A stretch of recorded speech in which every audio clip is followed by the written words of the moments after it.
Eto, Yung di takbo puta na naman ngayon si wala Bangag. na sa nga amin bilat sing iloy. Yes, wala Kung sino na. ba talaga ang Tanggulo pinagmulan na.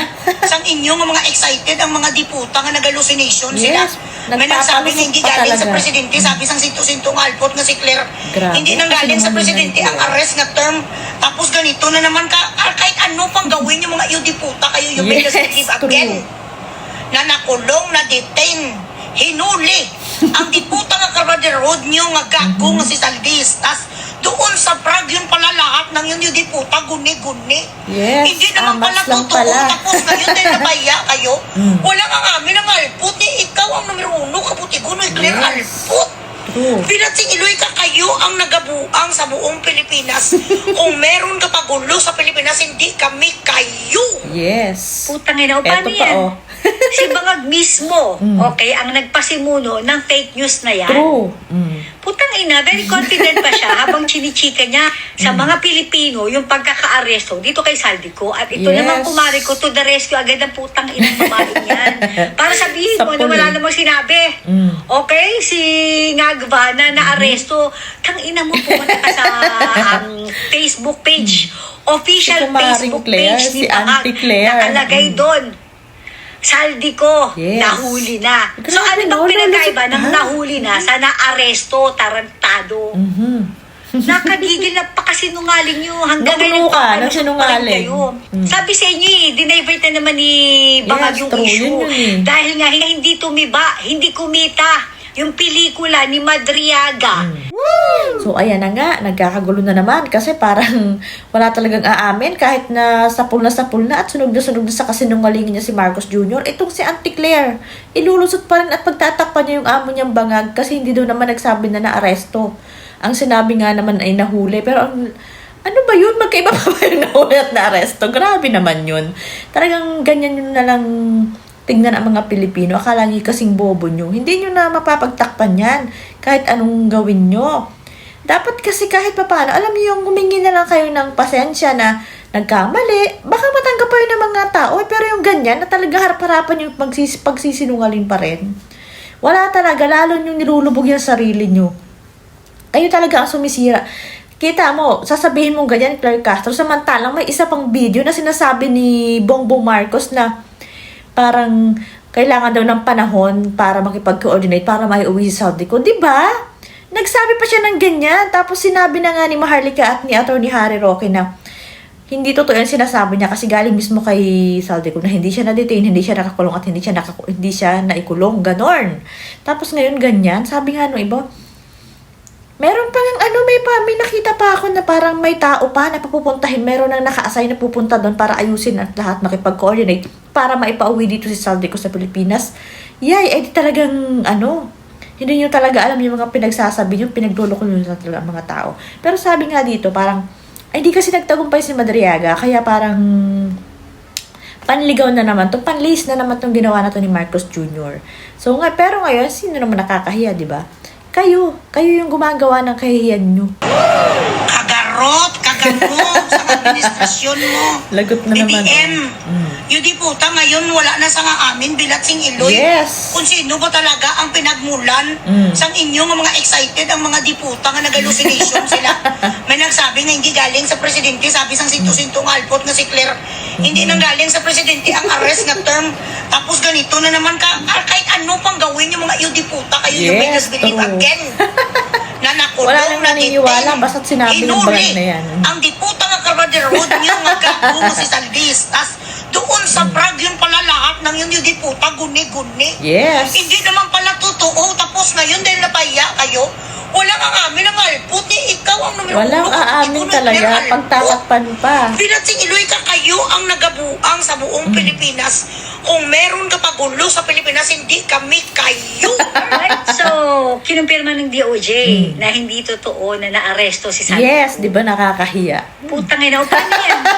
Si Ang Bangag lupit nito, mismo, Marpore. okay, ang nagpasimuno ng fake news na yan. Yes, true. Putang ina, very confident pa siya habang chinichika niya sa mga Pilipino yung pagkaka-aresto dito kay Saldico. Yes, At ito naman kumari ko to nakipag-unahan the pa siya na rescue siya agad talaga ang putang magre-report inang babaeng yan.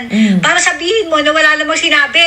Okay, si Nagbana na aresto. Ilulusot pa ni Auntie. Pumunta ka sa Facebook page. Official Facebook page ni Bangag. Yes. Nakalagay doon. Saldi ko, nahuli na. So ano bang pinagkaiba ng nahuli na sa naaresto? Ay, basta daw.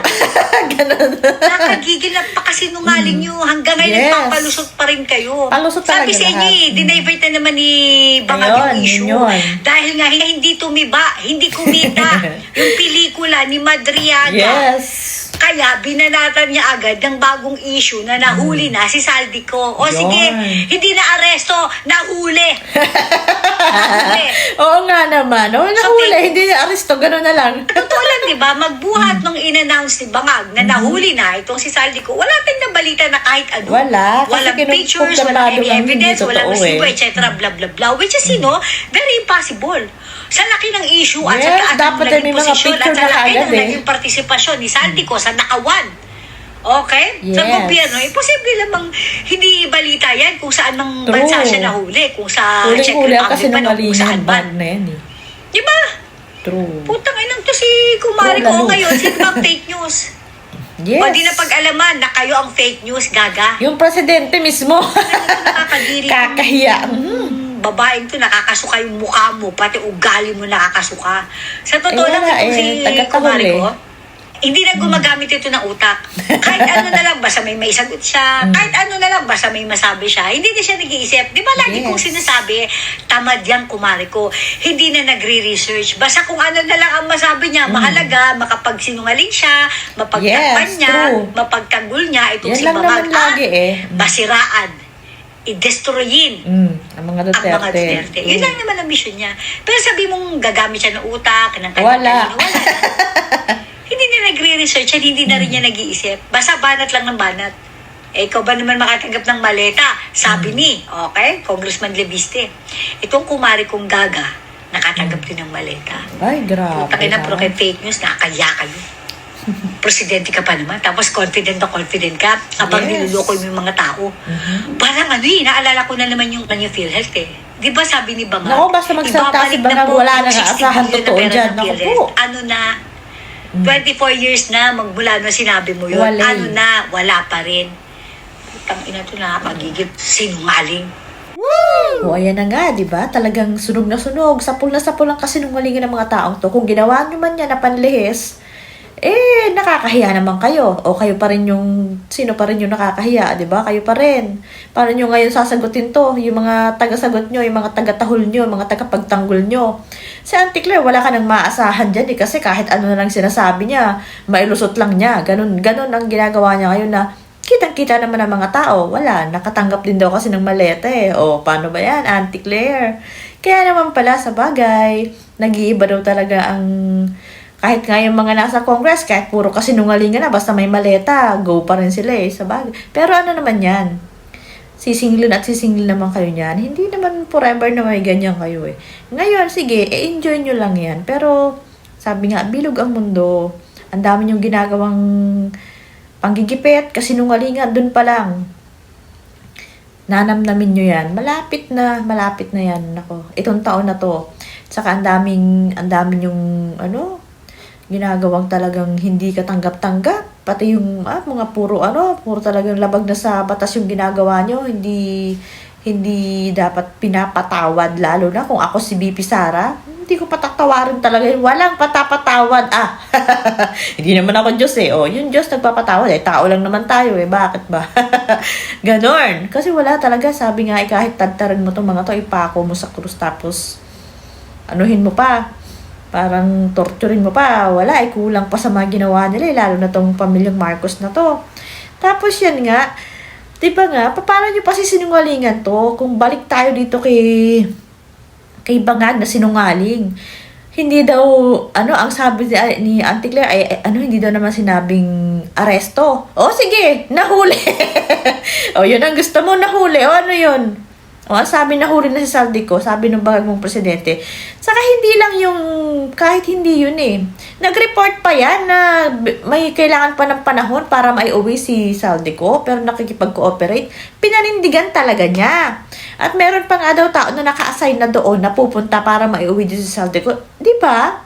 Well, naku, wala eh. Bayad naman kasi nila yung mga mga nagtatanong sa kanila.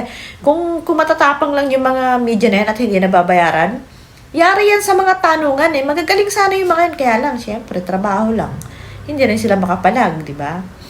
Nagsabi pa siya ng gano'n. Tapos ngayon, hindi nyo masabi kung kasi nga, ang kaunahang nag-report ay yung bag na presidente, tapos di ba dapat kung nagkamali siya, dapat may sisisihin siya na, ay mali pala yung ganito, ganyan yung report sa akin. Ay wala, kasi nga, baka kung gawa-gawa nga lang niya, wala talaga. Sabi nga, ay wala ba kayong group chat para maayos mo lang yung coordination nyo?